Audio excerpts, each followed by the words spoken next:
Avoidance and anticipations when it comes to suffer from panic attack. I would like to talk about three kind of different things under this subject, and the first one would be uh, whether the big question is to avoid things to do or not to avoid things to do. And I would probably say that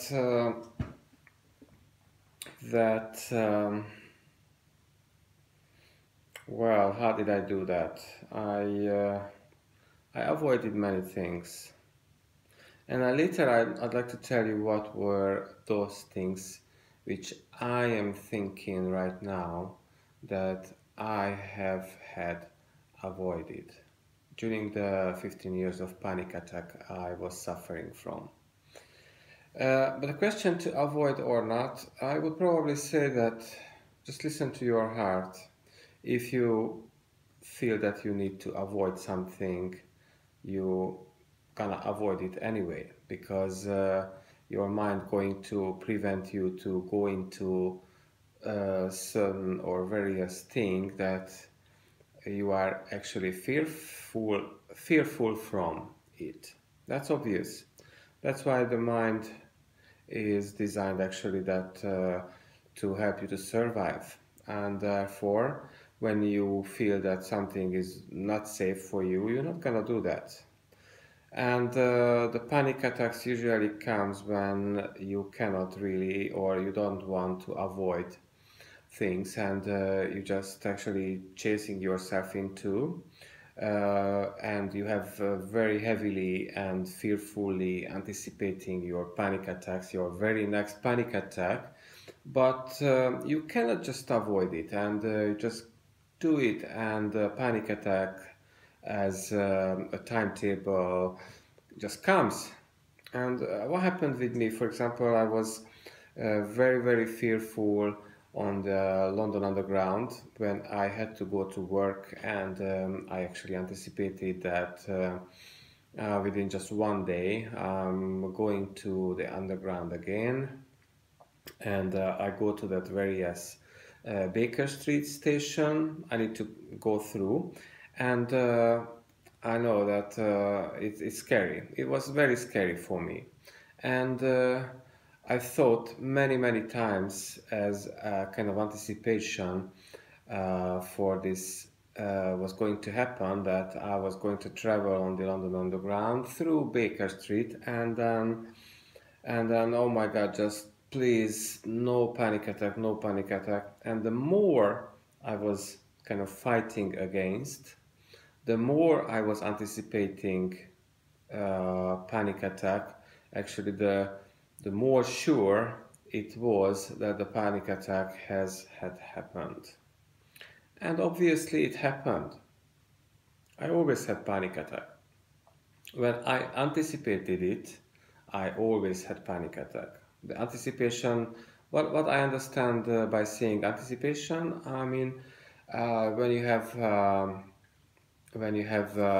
fearful thought about, for example, for me going through Baker Street on the London Underground, this was, I know it's ridiculous, but for me that was my case. It was very scary because I thought that my heart just stopped, and because it's quite a long station between the previous one before Baker Street, and I just couldn't get help, and I always got the panic attack during around Baker Street for this reason. So basically, I needed to go to work, and I was not able to avoid it, not to go on the underground through Baker Street, and therefore I always had panic attack. It was terrible, terrible. But when was able to avoid it, for example, if I needed to go through, I did not go through. I'd rather avoided it because I know did it mean to me to go through, how terrible the panic attack around Baker Street it was to me. Next question that I asked myself, that what is worse actually, to avoid it or not avoid it? I would say that if you avoid it, well, if you avoid uh, what you are fearful from, then it seems to be you save yourself. But the truth is that still it just feeding where the panic attack comes from.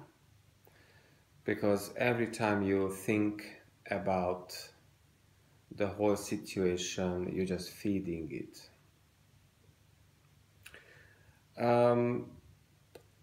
And on the other hand, though, for example, which I did, going through on Baker Street Station on the underground, I many times I didn't avoid it because I couldn't, because I needed to go to work.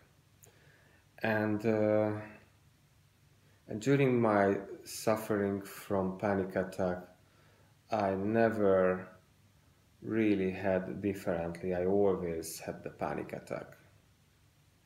So I wasn't able to avoid it. So I guess there was no really improvement. When I anticipated the panic attack, when I anticipated the fearfulness, then I always had panic attack. And I was thinking lately that what were really my avoidances. And my avoidances, one major thing I would say that my whole life, I missed 15 years. I am here that I was fully bloody fearful for 15 years. But now it's over. Now it's over, and still it's me. I have this experience, and I'm able to tell you that how it was and how it could have been for you if you open up for changing. Because I opened up and I changed. You can do that. I also missed my happiness. I didn't really have much happiness throughout these 15 years of suffering from panic attack. And I never had a chance to grow. These 15 years for me, I would say that just out from the window. I didn't grow. I wasn't aligned myself. I wasn't able to grow. Why? Because simply I didn't have time. My mind was just thinking that what is safe for me, what is not safe, and if I needed to do something which were not safe for me, then my mind just tried to save my ass. So, but it's over, and you could make it over as well. If you would like to ask my help, feel free to ask any question below, and you can also contact me. Please feel free to subscribe to the channel, and see you next time.